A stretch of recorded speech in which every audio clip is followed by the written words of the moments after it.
तुमच्या घरासाठी किती किलोवॅटचं सोलार लागणार आहे याबद्दल तुम्हाला माहिती आहे का? नमस्कार, मी शशिकांत बोडके, प्रीतिशा सोलार. मित्रांनो, बऱ्याच लोकांच्या मनामध्ये प्रश्न असतो की आपल्याला घरामध्ये कोणतं घर आणि आपली किती लोड आहे, किती सोलार आपण लावावं, किती किलोवॅटचं आपण सोलार बसवावं, त्या संदर्भात थोडी माहिती मी तुम्हाला देतो. एक अंदाजे आपण आपल्या घरामध्ये जर लाईट बिल 500 ते 1500 रुपयापर्यंत येत असेल तर आपल्याला 1 ते 2 किलोवॅटचं सोलार आपल्याला त्यासाठी साजेसं होतं, पुरेसं होतं. त्यानंतर एक 1500 ते 2500 3000 पर्यंत बिल येत असेल तर आपल्याला 3 किलोवॅटचं सोलार लावणं गरजेचं आहे. आणि साधारण 3 ते 5000च्या आसपास जर बिल येत असेल तर 4 किंवा 5 किलोवॅटचं सोलार आपण बसवणं गरजेचं आहे.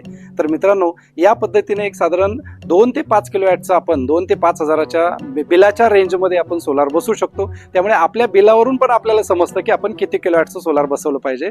त्यासाठी घर किती मोठं आहे किंवा किती छोटं आहे याची काही गरज नाही. तर बिल आपण समजून त्यानुसार आपण आपलं सोलार किती किलोवॅटचं हे ठरवू शकतो. खूप खूप धन्यवाद.